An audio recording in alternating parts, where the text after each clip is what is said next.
At Knapford Harbour, behind the big station, Thomas and the other engines of Farquhar were working hard. After the branch was shut down for repairs, they had been organised to work elsewhere.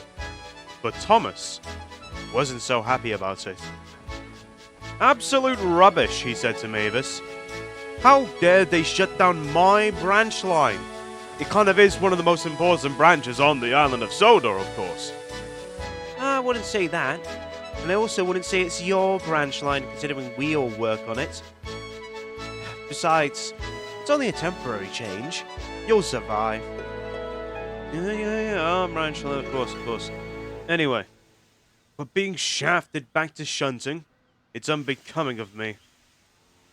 "I don't know why, Thomas," began Mavis, "but you've been sounding a lot more like Gordon recently." And she rolled away. Elsewhere in the yard, the Fat Controller was talking to Toby and Percy. "I have to applaud both of your work ethics recently, but I have a new job for you." "What is it, sir?" asked Percy. "Well, there's been a recent spike of activity up at the clay pitch. I'll need you to work there, Percy, while Toby goes to work on the Normanby branch line with another engine. Can I trust that you both do well?" "Yes, sir," said Percy, before running off to the clay pits. "Oh, and Toby, you might want to take care of the other engine." "I'll be fine, sir. I've handled many engines in my time. They'll be no different." And Toby went off to the Ballyhoo Normanby branch line. But at the clay pits, the twins were conspiring. "Hey, Ben, you see that? Fresh meat. Got any plans?" "Yeah, let's kill him." Jesus Christ, no! What? That's always your first idea, Ben. It's not even that funny. Let me go spook him, then we'll figure out something else. So Bill went out to go spook Percy.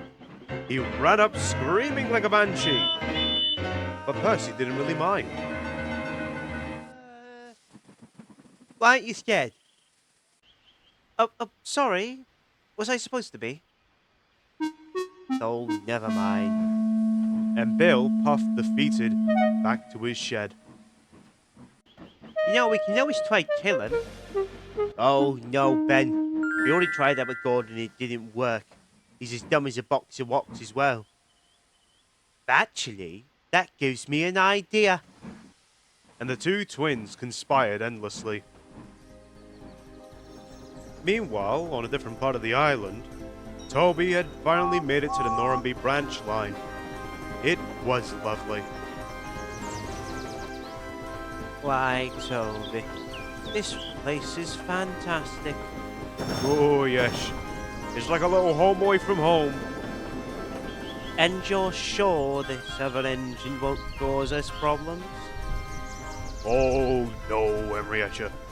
Fat Controllers isn't about many engines on this island." "But mostly because it's true." "Oh, don't you worry your floorboards. If the engine causes trouble, I'll handle it." Toby pulled into Normanby Station. It was a small station by the sea, with a small yard and a small engine shed. "Well," he said, "anybody here?" There was someone, and they sounded very groggy.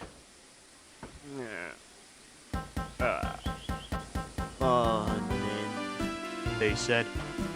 "Well, hello, Mr. Ballyhoo." "What? Hold on. No. Well, for your information, my name is Daisy, and I run this line, you see, and,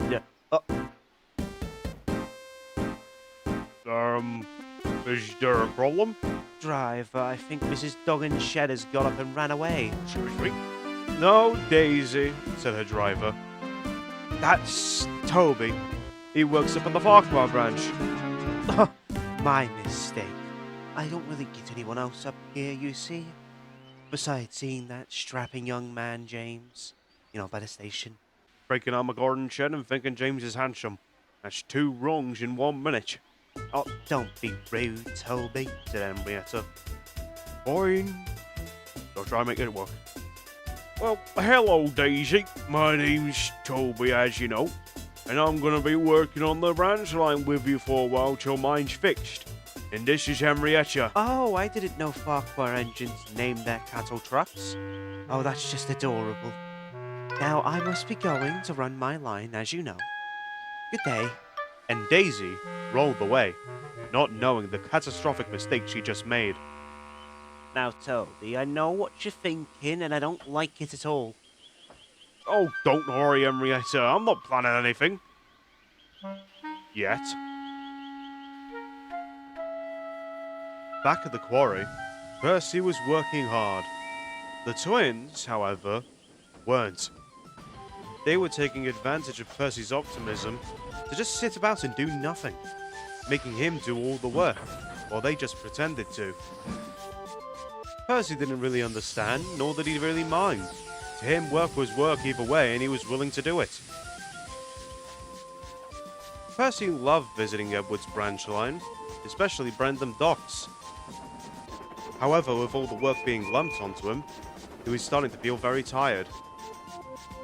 And unfortunately, the twins took advantage of this as well, trapping poor Percy in sidings, leaving him none the wiser to their tricks. But Percy's driver was wise, and he had had enough of it eventually. "Percy, Bill and Ben the flower pot tots are having you on," he said. "They're making you do all the hard work while they sit back and relax, but don't you worry. I've told their manager and she is not happy." And indeed, she wasn't.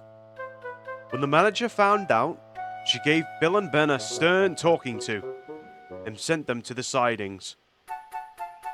However, when she left, Bill and Ben plotted a way to get back at Percy and his meddlesome crew.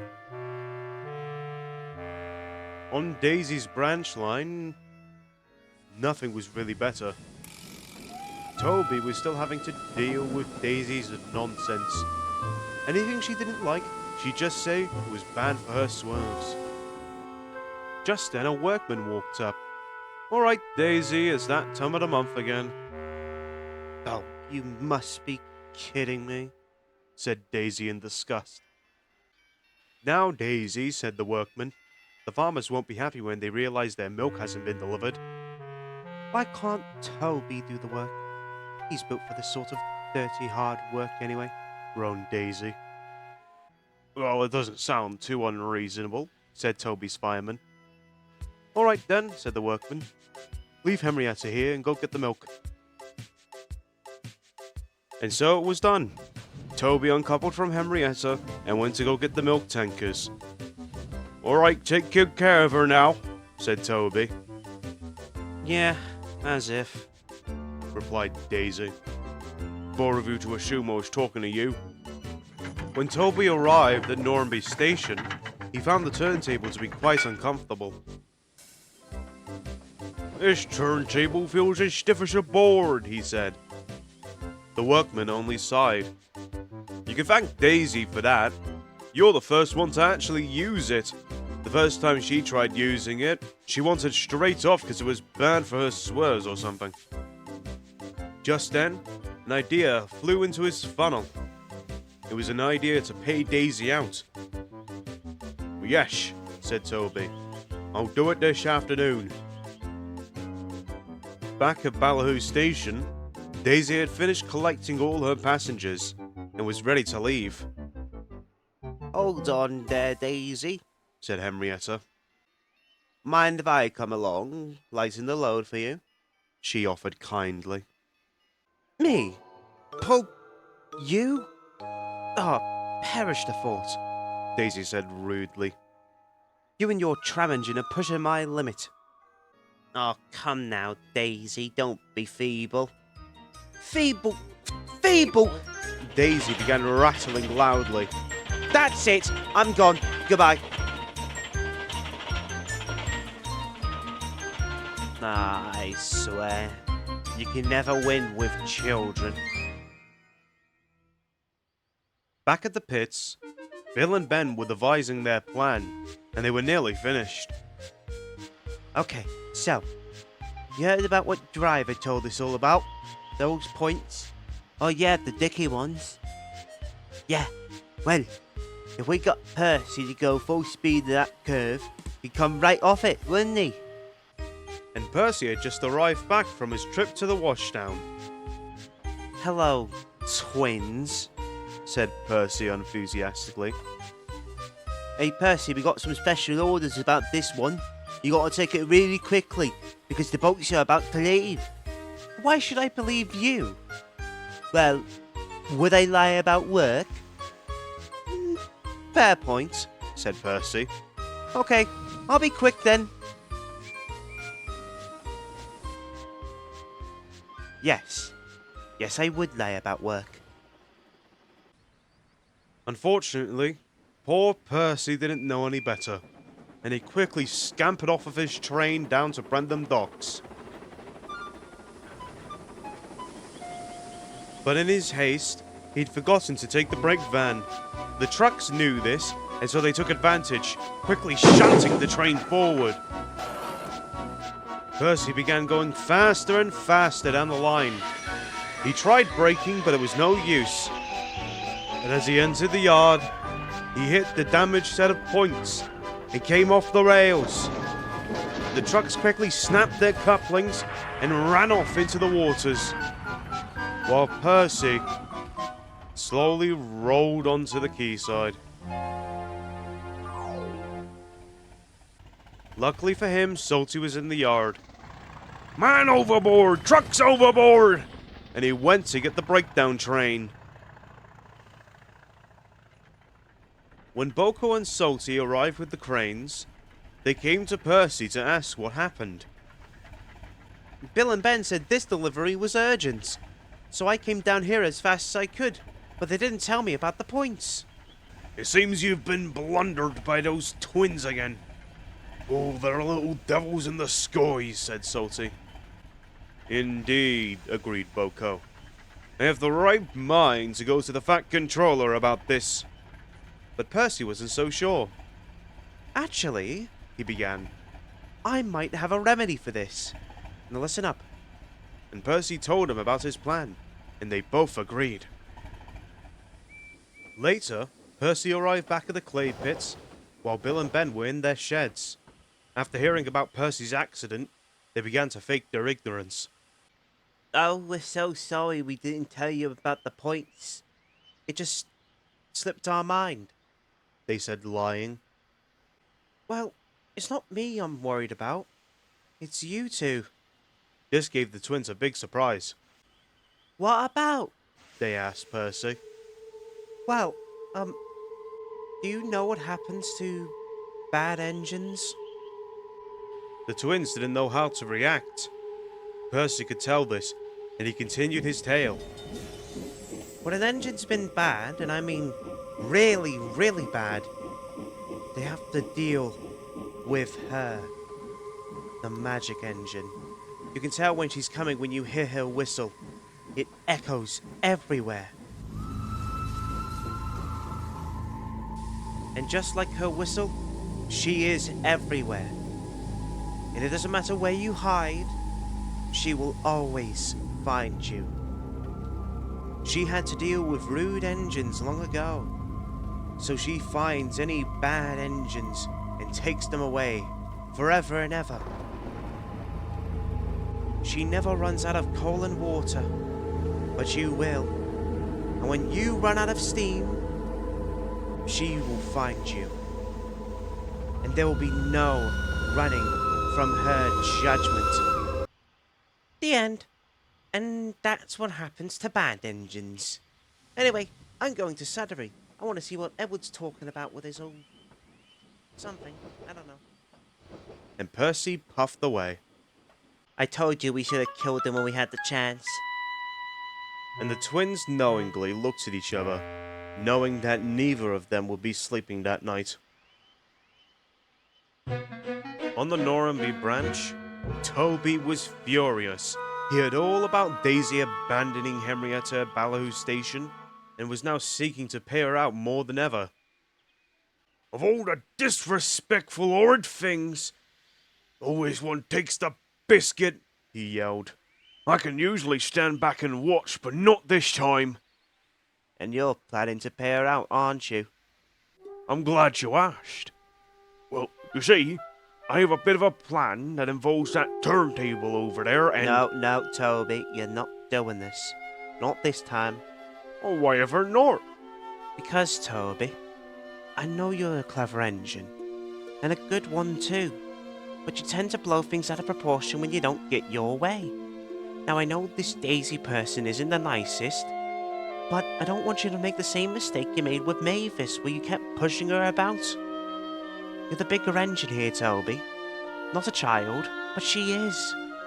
I want you to solve this without trying to prove a point. Oh, you're right, Henrietta. I don't know what came over me. I'll try to talk to her, see what that does. Daisy was sulking in her shed. She felt rather guilty. Well, hello there, Daisy. But before Toby could get another word in, Daisy spoke first.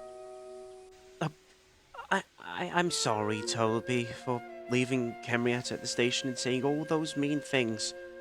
I act out sometimes, and I don't like doing things I don't want to. It's just very unbecoming of me.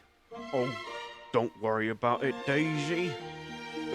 Henrietta doesn't really mind, and, well, I was about to do stuff that would be very unbecoming of me. Back on my old line, we did any work we were given, but it wasn't because we wanted to, or because it was nice. It was because it was work. And in life, you do stuff you don't really want to. Like pushing dirty tankers, pulling trucks. It's all a part of it. And I can tell you're a hard-working engine who can do that kind of work, considering your branch line's in such good nick. Well, I try to keep it good and tidy. It's good for the swears, it is. And soon the young diesel and the old tram were laughing like good friends. I've done good for an old coach, haven't I? Meanwhile, at the clay pits, Bill and Ben were sitting in their sheds, cold and alone, but not for long.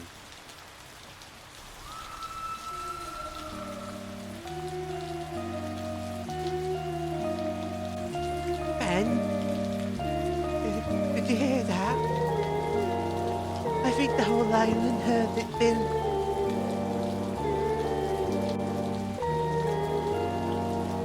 The tank engine twins stared out into the night, until it stared back at them.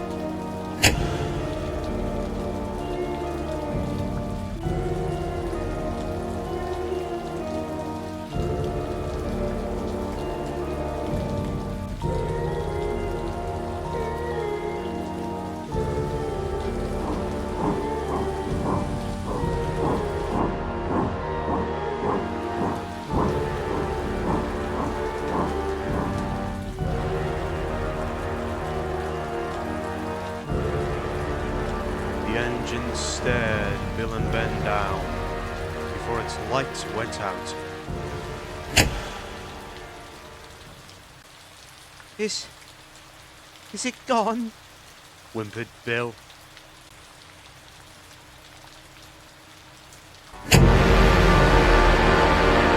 And then I'll whoosh into the clay pit to make a big old noise and scare the daylights out of them. It's a good plan. I'm just still wondering where you got all the lime from.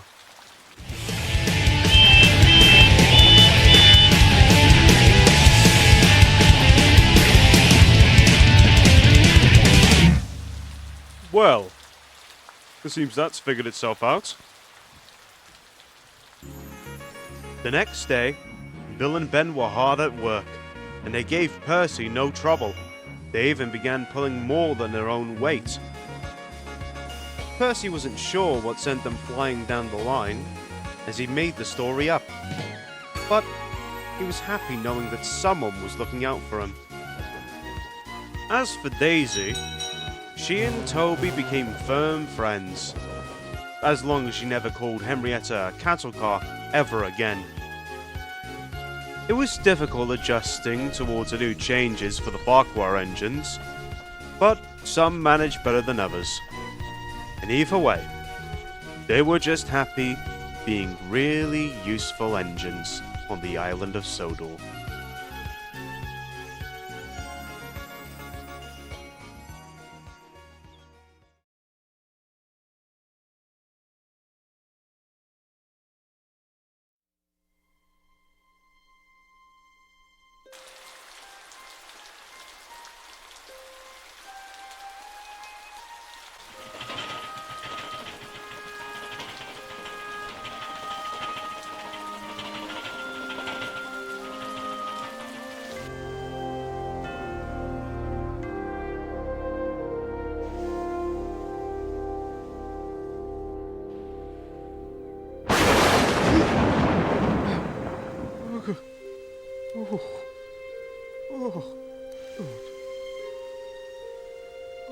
Dear Lord,